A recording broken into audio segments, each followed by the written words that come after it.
I'm Bruce Harvey, Global Practice Leader Communities for Rio Tinto, a very large mining company. Communities in Rio Tinto means people who are directly affected by the activities of our operations. The people who live in the valley of the mine or the industrial facility that we operate. Of course, we operate in many different parts of the world, 5 continents, 160 odd operations, a vast spread of cultures, jurisdictions, nations, geographic areas, which means in the context of normalising and localising everything, that puts it quite, the CSR banner doesn't quite work when you try to internationalise it or genericise it.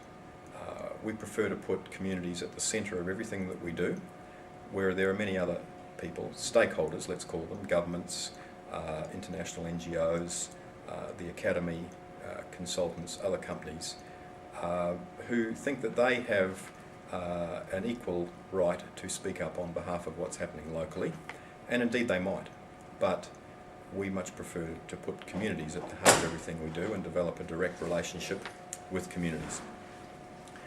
We have a whole set of control architecture around that, a policy, a standard, guidance notes and various audit and control systems. And we also are developing, as fast as we can, a set of competencies at a general level for general management and at a specific community practitioner level. So in the past, where communities' activities have been centred on charitable good intent or media management or communications, we are now trying to reframe everything we do into the area of economic development and economic participation.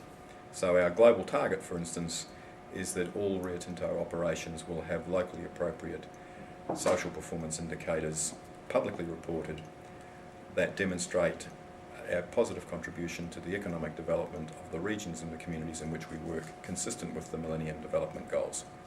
So you can see that that very clearly puts the onus and the accountability into every functional area of our operation and does not leave it to 2 or 3 people who are specifically assigned in a community liaison role and who tend to become fringe dwellers in the corporation.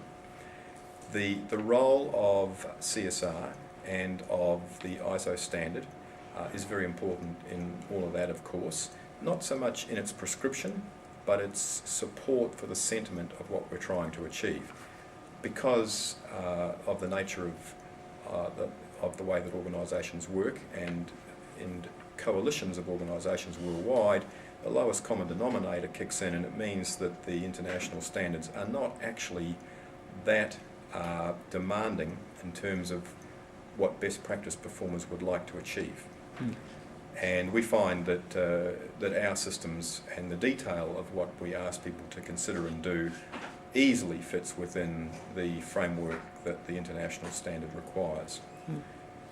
We consider it to be a matter of competitive advantage, that if we can do this work much better than others, we'll be a developer of choice and we'll be invited to develop new operations in areas where others may not be so welcome.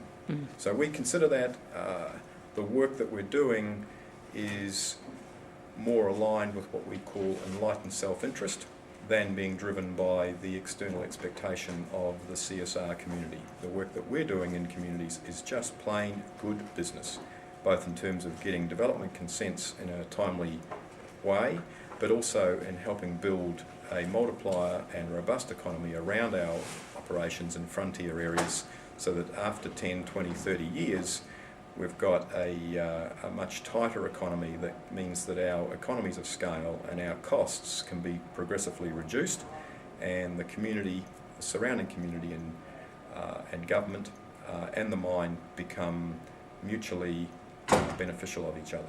And presumably that's also post-closure impacts, so when the mine actually walks away that there's an economy that can continue. We would like to think that when we leave and close down and go, that there is a sustainable economy in place and that the local population would take on a view, in majority, there's always some of course who would not, and say, well, thank goodness that mining company was here. What's in it for us? Well, they'll recommend to other communities where we want to develop new mines and new discovery locations that this company is worth working for. They leave a positive legacy. Yeah.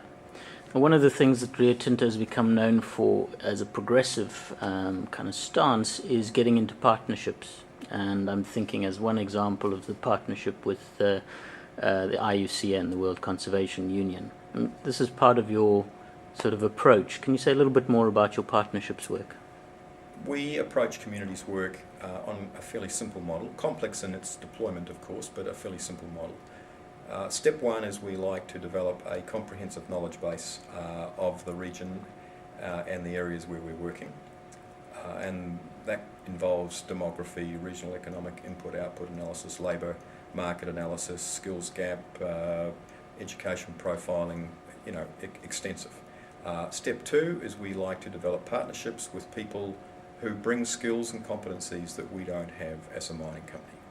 Step three is that in partnership we deliver programs that aim to fulfil the long-term vision of the various partners. Now clearly the most important partners are local people, but equally NGOs, development agencies and others who bring skills that we don't have and are willing to sign up and deliver into the local region as part of that coalition of partnership are very welcome and in fact highly desired. So international partnerships with international NGOs of an economic or a social justice or human rights or environmental focus are part of our comprehensive network of expertise, and IUCN is part of that network. Mm-hmm. Where do you think in the sector the innovation is coming from? What is it that you're excited about in terms of the way things are developing? Yeah, that's a very interesting question. I think local agreement making is an area where we have some expertise that puts us ahead of many other mining companies by placing local issues and local concerns and local people's interests at the heart of everything that we need to do, as opposed to a jurisdictional prescription or mandate from elsewhere.